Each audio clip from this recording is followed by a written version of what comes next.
Hola, continuamos con el desarrollo del aparato urinario. En esta oportunidad la parte 2.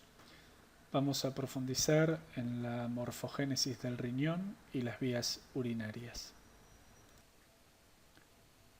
Recordemos entonces que a partir de un embrión bilaminar primitivo conformado por una hoja dorsal denominada epiblasto y una hoja ventral denominada hipoblasto, transcurre entre la segunda y la tercera semana el proceso denominado gastrulación, con la consecuente formación, entre otras cosas, de la hoja mesodérmica.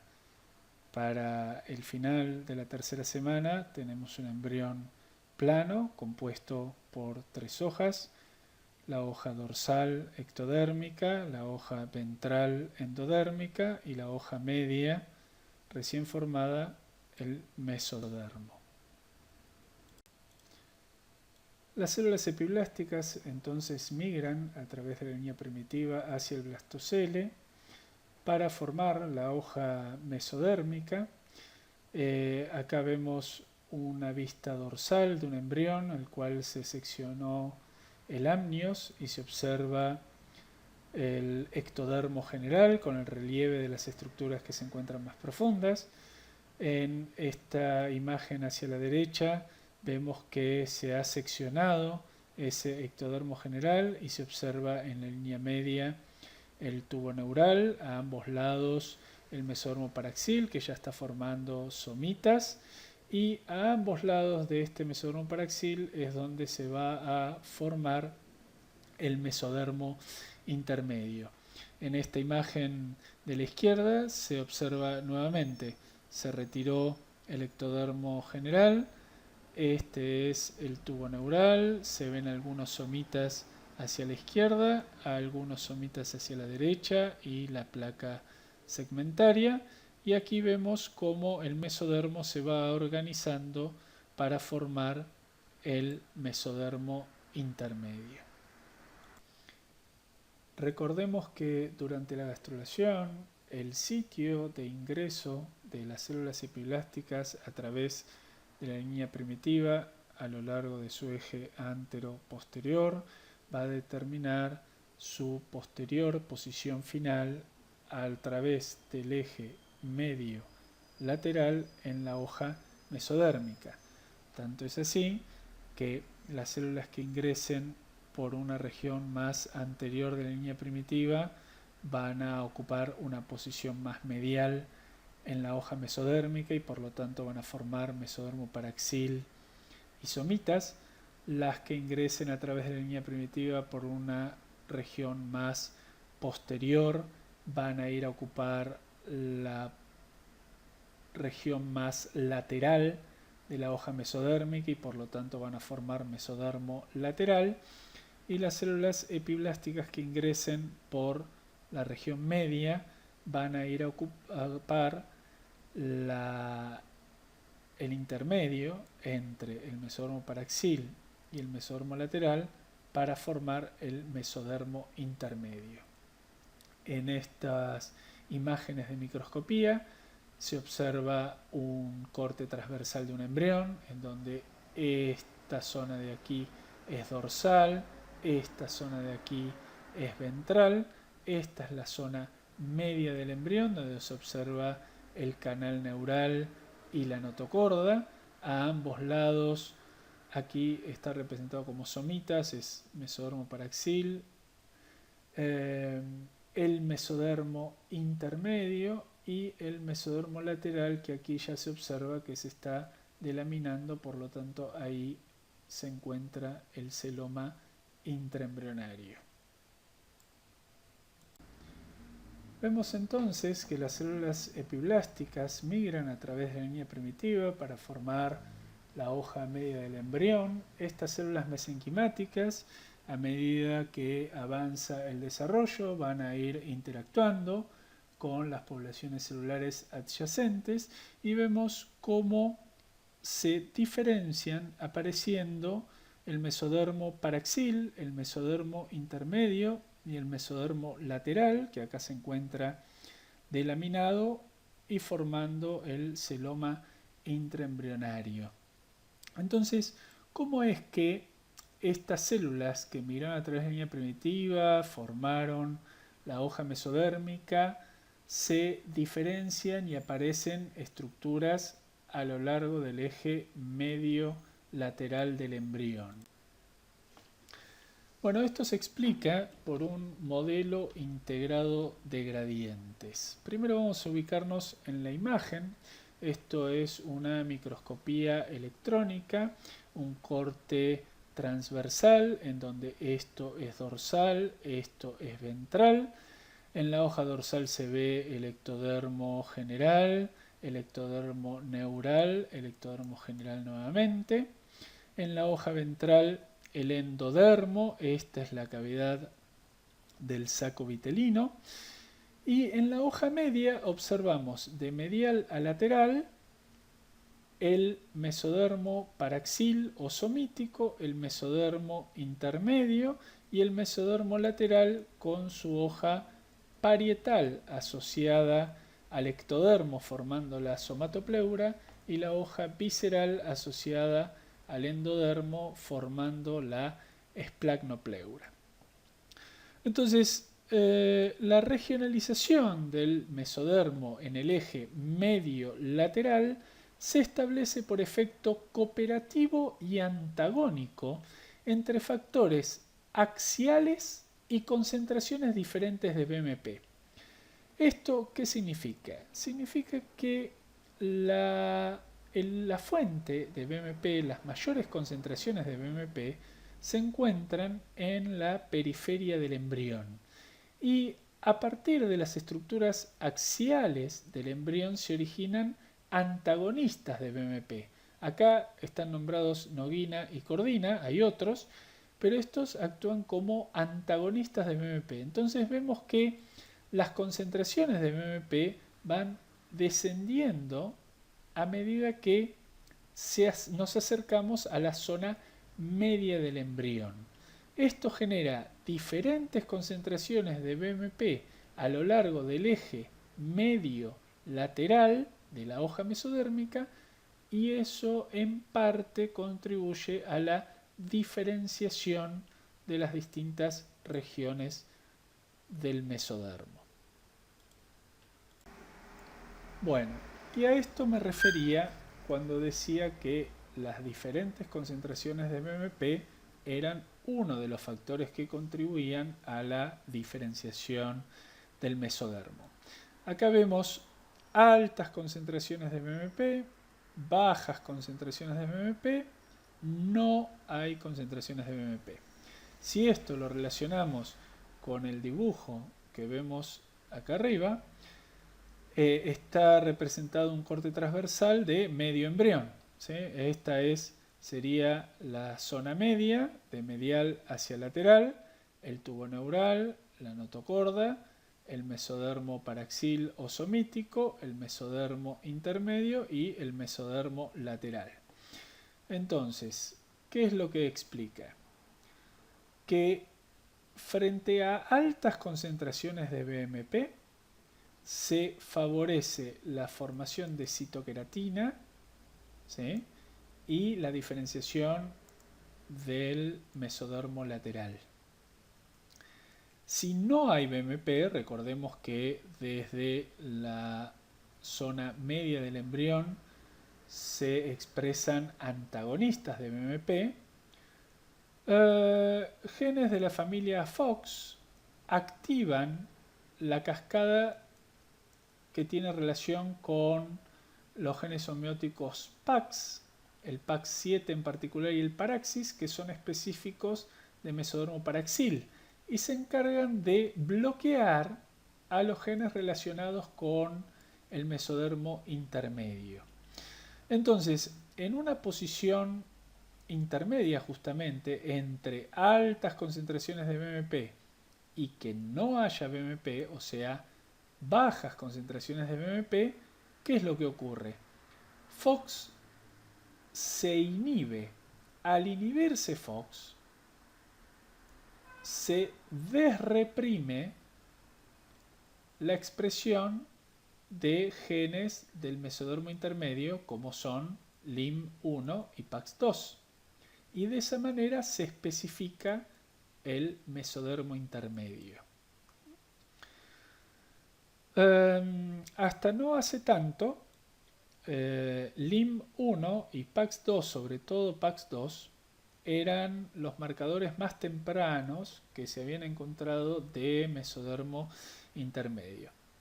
Desde hace algunos años se sabe que BMP es capaz de activar a ODSKIP Related 1, OD1, y este es uno de los genes más tempranos en expresarse en el mesodermo intermedio. Y digo uno de los genes porque, ya les digo, constantemente se encuentran nuevas moléculas y entonces esto es cambiante. Pero acá tenemos la expresión de OD1 en el mesodermo intermedio, ¿sí? Acá se ve claramente el tubo neural y los somitas, ¿tá? Y a ambos lados de los somitas el mesodermo intermedio marcado por OD1.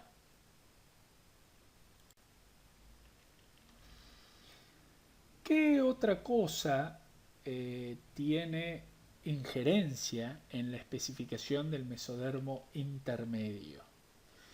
Bueno, eso es su relación con el mesodermo paraxil.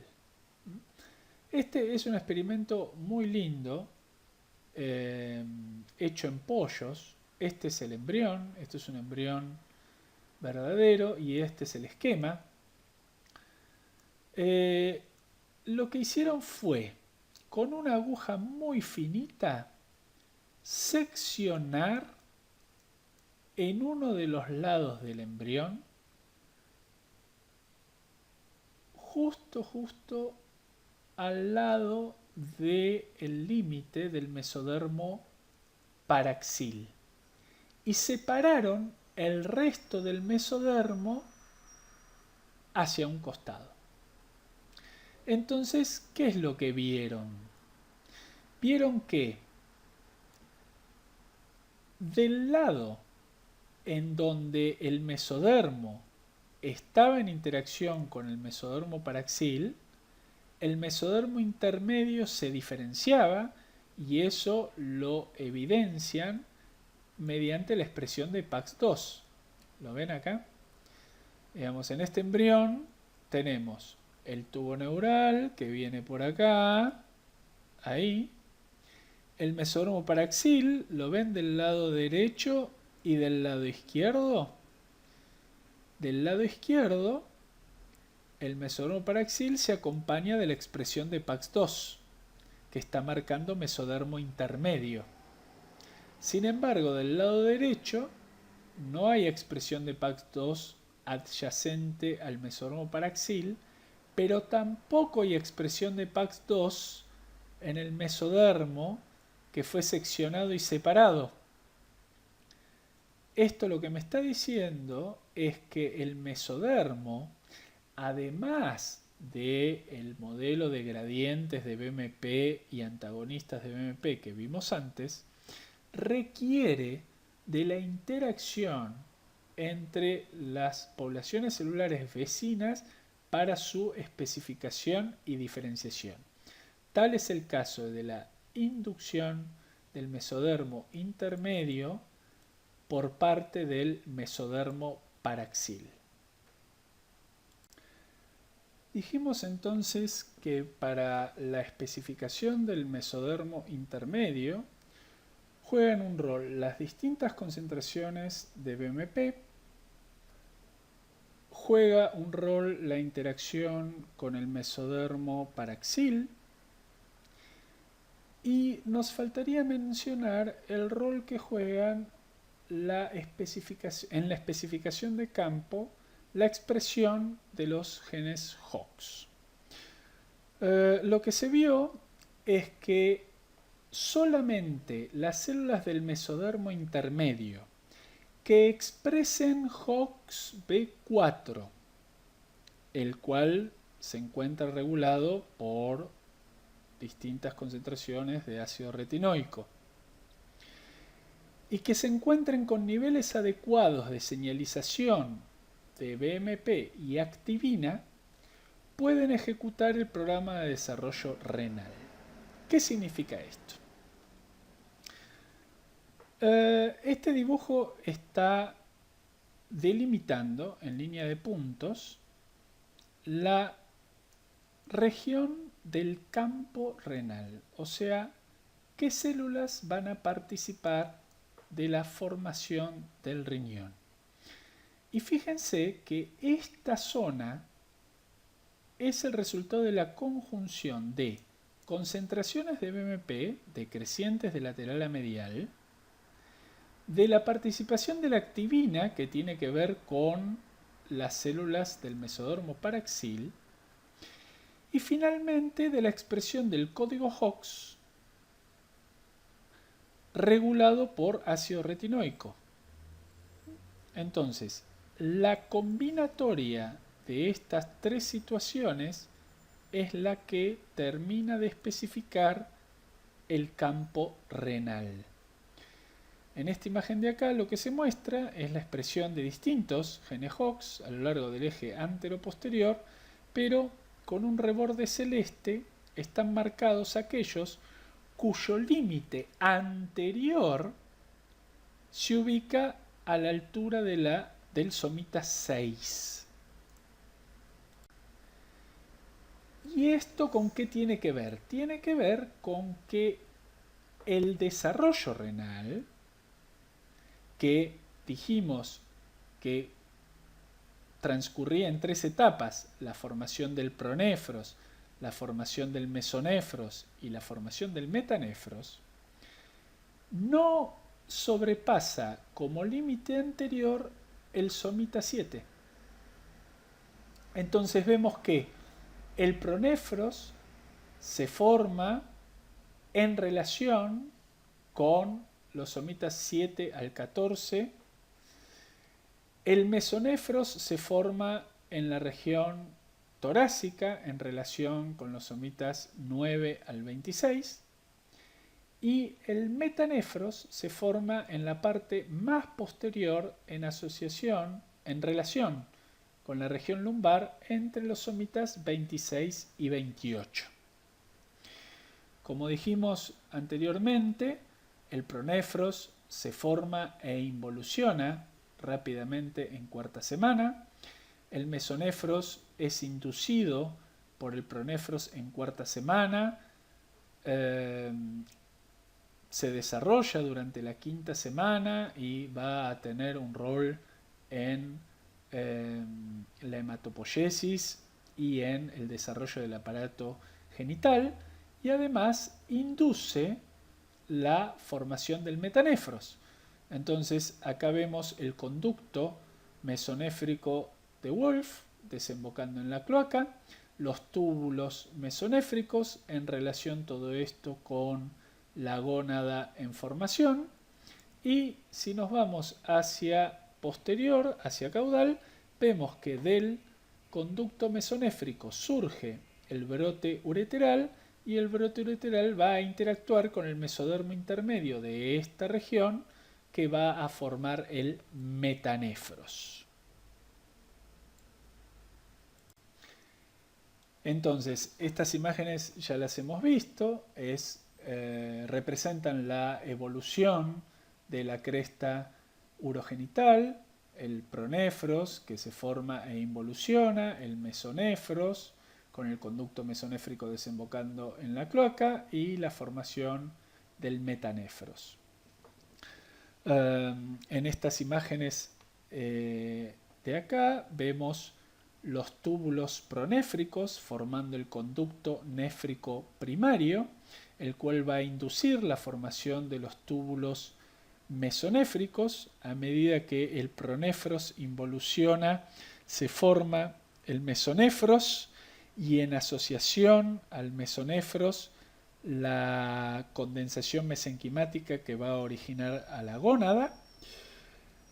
Y a medida que avanza el desarrollo y el conducto mesonéfrico desemboca en la cloaca, va a aparecer a partir de ese conducto mesonéfrico un brote epitelial que va a interactuar con el mesodermo intermedio caudal para formar el metanefros. Entonces, ¿cómo es que se da esta interacción epitelio-mesenquimática en el metanefros que hace que el conducto de Wolff genere un brote ureteral y luego esta interacción epitelio-mesenquimática continúe para formar el riñón? Bueno, hay muchas moléculas identificadas en este proceso. Las más relevantes tienen que ver con la expresión por parte del mesénquima metanéfrico del factor neurotrópico derivado de la línea de las células gliales, el GDNF, el cual interactúa con las células epiteliales del conducto mesonéfrico a través del receptor RET.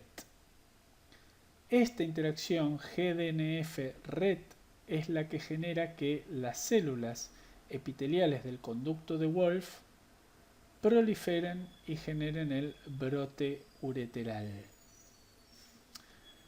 Conceptualmente, lo que ocurre es esto. Señales del mesénquima son captadas por el epitelio. Señales del epitelio son enviadas al propio epitelio y al mesénquima. Esto activa vías de señalización. Las vías de señalización modifican la expresión genética y la modificación de la expresión genética genera respuestas celulares. ¿Cuáles son esas respuestas celulares? Puede ser proliferación local, puede ser división celular orientada, puede ser migración celular, cambios en la adhesividad celular, cambios en la forma de las células o remodelamiento de la matriz extracelular. Todo eso, ¿para qué? Para cambiar la forma. Todo eso para generar, por ejemplo, la bifurcación y la ramificación del brote ureteral en su interacción con el mesénquima. Entonces, independientemente de cuáles sean las moléculas, que acá como ven hay varias, conceptualmente lo que ocurre es esto que acabamos de explicar entre el epitelio y el mesénquima. Cuando uno analiza la interacción epitelio-mesenquimática entre el conducto de Wolff y el mesénquima metanefrogénico, observa que la expresión del receptor RET en el conducto de Wolff se da a todo lo largo del conducto. Entonces, ¿cómo se explica que el mesénquima metanefrogénico a través de la molécula GDNF sea capaz de inducir un solo brote ureteral? Bueno, esto tiene que ver con una redistribución de las células que contienen el receptor, las cuales frente al estímulo generado a partir del mesénquima con la expresión de GDNF se reagrupan en la zona de mayor concentración de este, y esto trae como consecuencia la generación de un solo brote ureteral. A medida que el brote ureteral crece e invade el mesénquima internalizándose,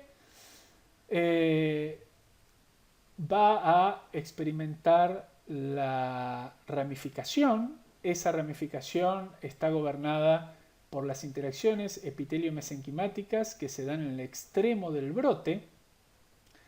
El mecanismo es muy similar al que vieron cuando estudiaron pulmón y otros órganos de tipo glandulares o canaliculares.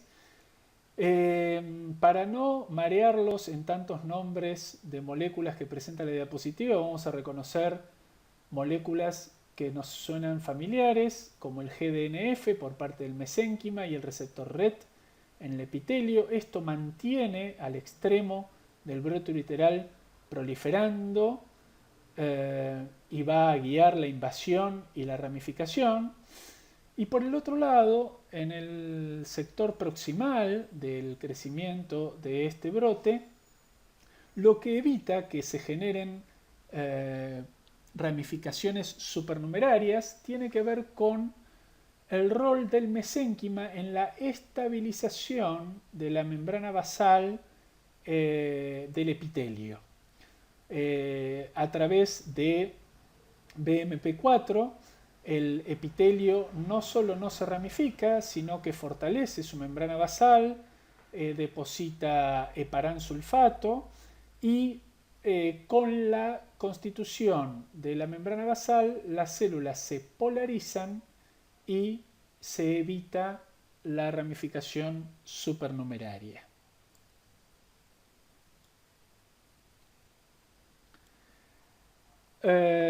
Estas imágenes lo que nos muestran es que la gemación del brote ureteral es solo un cambio en las formas de sus células.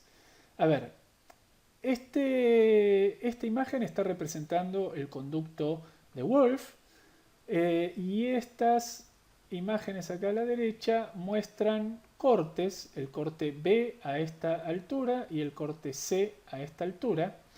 Lo que se observa a nivel del corte C es este como abombamiento, que lo que presagia es que ese es el sector en donde se va a originar el brote ureteral, y lo que se observa es que en ese sector las células cambian su conformación y generan como si fuera un epitelio pseudoestratificado.